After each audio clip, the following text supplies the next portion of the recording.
Tem uma pergunta que fala assim, ó, o que precisa acontecer para o Bitcoin voltar a subir? Ela pode ser misturada com a outra que eu vou colocar aqui também, que é, ó, se o Bitcoin deixar de ser um bom investimento, vocês vão falar a verdade? Vou deixar você começar aí, ó. Se o Bitcoin um dia deixar de ser um bom investimento, você vai pôr a cara no Instagram e falar, gente, seguinte, eu tava errado.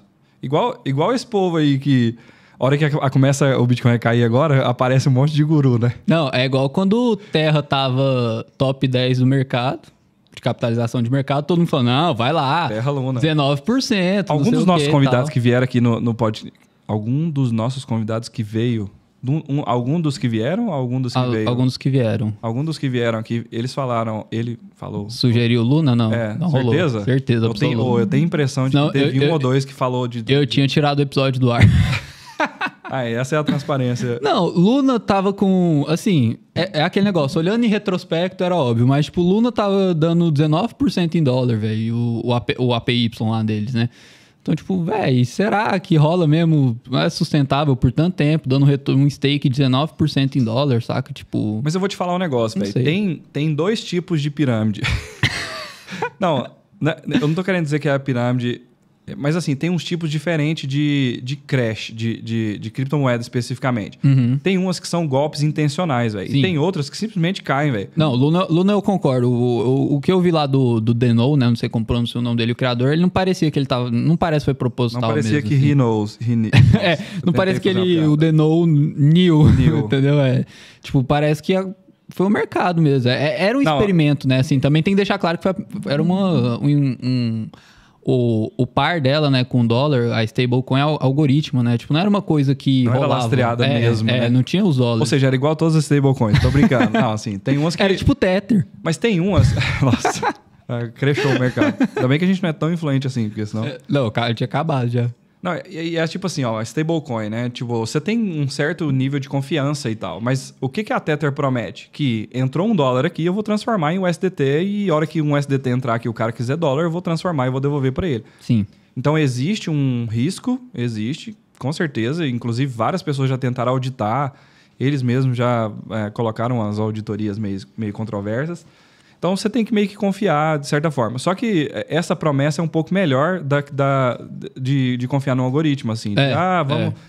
Porque tinha uma parte do projeto deles, eu não lembro qual das moedas, mas eles alocaram em Bitcoin, né? Eles pegaram dólares, alocaram em Bitcoin para dar sustentação pro negócio. É tipo, uma parte das moedas tinha um tesouro em Bitcoin. Eu acho que era do próprio UST. Tipo, o que segurava o par dela, o stable dela, né? O PEG, acho que em inglês é PEG, né? O que segurava o PEG, eles colocaram caixa em Bitcoin. O Bitcoin derreteu. Então, e aí o problema e aí é o que eu tô te falando. Tem alguns golpes que os caras fazem, analisam o negócio, é um negócio complicado e tal, eu vou criar isso aqui, vai acontecer isso, eu vou investir em marketing, outras pessoas vão sustentando essa pirâmide, esse esquema Ponzi, até que eu saia, faço exit scam, né? Uhum. E aí eu levo o dinheiro de todo mundo.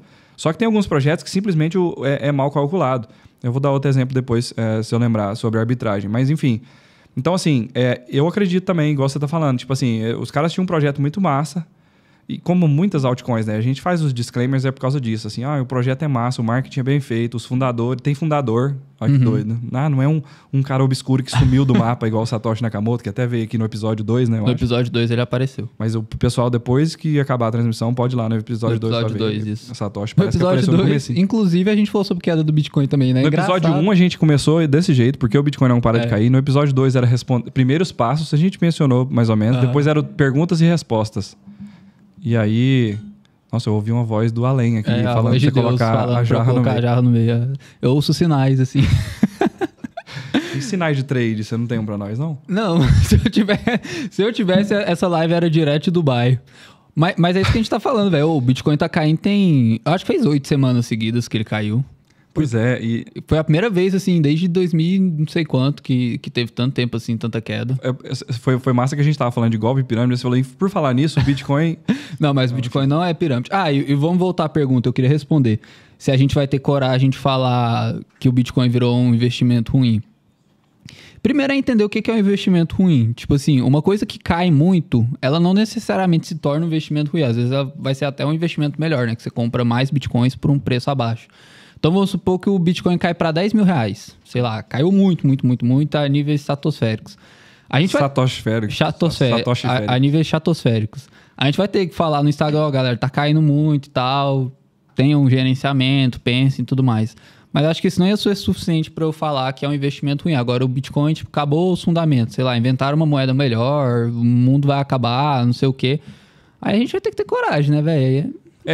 Então, eu concordo com você plenamente, assim, você tem que definir o que é um investimento bom, o que é um investimento ruim e por que é que a gente está colocando a cara depois de uma queda de 13% ontem e falando assim, velho, nós vamos responder as perguntas e é do mesmo jeito, porque as perguntas são as mesmas, Bitcoin morreu e tal, e a resposta é a mesma também.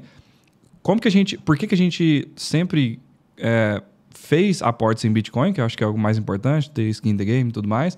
Por que a gente mostra isso? Por que a gente explica e ensina sobre o Bitcoin? Porque os fundamentos, por causa dos fundamentos, igual você falou. Então, assim, as regras e as características do Bitcoin são as imutáveis. E é isso, e são elas e que criam esse efeito rede que mantiveram ele até aqui e que continuam mantendo, né? Então, eu concordo com você que se os fundamentos mudarem em algum momento, a gente vai chegar para vocês e vai falar assim, ó, é o seguinte, tem uma atualização aí que os caras estão falando de fazer, ela vai tornar o Bitcoin mais centralizado, por exemplo. Eu acho que o Ethereum, essa atualização para o 2.0 que eles estão fazendo, ela vai deixar mais centralizada, né? Pelo menos é o comentário dos especialistas que eu acompanho. E então, eu assumo como verdade. Muita coisa a gente acaba fazendo isso, né? Assume risco, você confia na pessoa que está colocando dela na reta ali, fazendo esse comentário. Então, se atualizar... A gente trouxe o Gustavo aqui, ele explicou mais ou menos também pra gente o que é o Ethereum e o que ele vira a partir do 2.0. Então, de certa forma, ele fica mais centralizado. A gente mostra isso de forma transparente para as pessoas, inclusive mantém a estratégia do 80-20.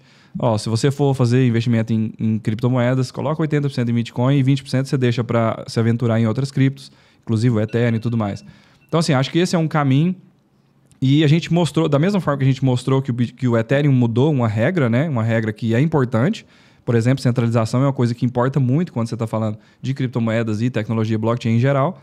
Então, se o Bitcoin mudar algumas dessas regras, com certeza a gente vai vir e vai falar para vocês, ó, essa mudança aqui, ela pode impactar negativamente no Bitcoin, por exemplo. Né? E tem uma coisa que você falou que é o negócio do skin in the game, né? A gente sempre grava a gente comprando Bitcoin, fazendo descontinho no Bitcoin. Para quem não sabe, o preço mínimo de investimento do Bitcoin é R$50, então a gente apelidou de 50, a gente compra R$50 frequentemente, posta, grava e tudo mais. E isso traz um skin in the game, né? Então, a pele em risco mesmo. Então, se o Bitcoin crashar, nós dois vai perder uma boa grana, assim, se o Bitcoin realmente deixar de ser um investimento bom. E agora, aí, se ele não deixar, a gente vai continuar nossos aportes normalmente ao longo do mês. E vai ser bom pra gente. Exatamente, no vai futuro, acumular mais né? satoshi. Isso. E tem outra parte também que todo mundo que eu vejo falando, tem pessoas que sempre aparecem, principalmente no Instagram do Bitcoin, falando, né? Ó, o Bitcoin vai morrer não sei quando, eles são bem específicos. Assim, ó, esse preço aqui quer dizer que morreu, não sei o que e tal.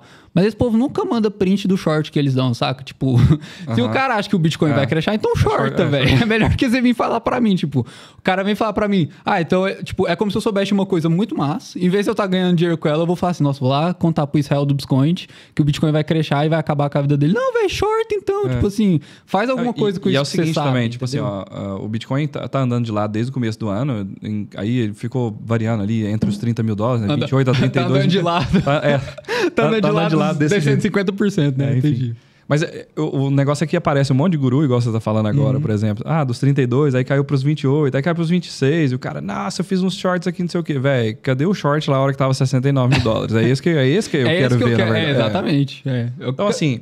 Mas o que é o problema disso tudo, né? Por que a gente está falando sobre isso? Que os fundamentos não mudam e a gente, eventualmente, se mudar os fundamentos do Bitcoin, as regras fundamentais, as características que dão valor a ele, a gente vai vir aqui e vai falar. Mas... se você tentar adivinhar preço, velho, é muito difícil. É por isso que a gente traçou essa estratégia dos aportes mensais e a gente fala muito de dollar cost averaging, né? Que é fazer preço médio ao longo do tempo. Porque é simplesmente, a gente chama de no-brainer, né? Tipo assim, você não precisa ficar pensando demais. Tem muita gente, a maioria dos investidores do Bitcoin não são investidores profissionais. Então, você não trabalha com isso, você é um psicólogo, um nutricionista, um médico, alguma coisa assim. São mais de 310 mil pessoas são clientes do Bitcoin. Então, assim, são pessoas de realidades diferentes, são pessoas ricas, pessoas não tão ricas ainda. Tem pessoas que são profissionais autônomos, tem profissional liberal, tem empresário. Então, tem pessoas com realidades diferentes. Essas pessoas não têm tempo para ficar acompanhando e tentar adivinhar o preço. E o pior, que mesmo se elas tivessem 24 horas, você vê que não tem jeito. Tanto é que tem um monte de golpe por aí, a gente estava falando de golpe mais cedo, que o cara chega e fala, eu descobri um método no mercado para fazer 5% ao dia, e aí você me dá seu dinheiro aqui que eu vou fazer trade para você, sabe? Tipo, fica na cara que é um golpe anunciado, assim, né? Porque se você soubesse como fazer, a gente já falou isso aqui, você vai lá, pega todos os empréstimos que existem no mundo e alavanca e fica rico, bilionário em uma semana. E no final você vai estar onde? Dubai. Dubai, sempre.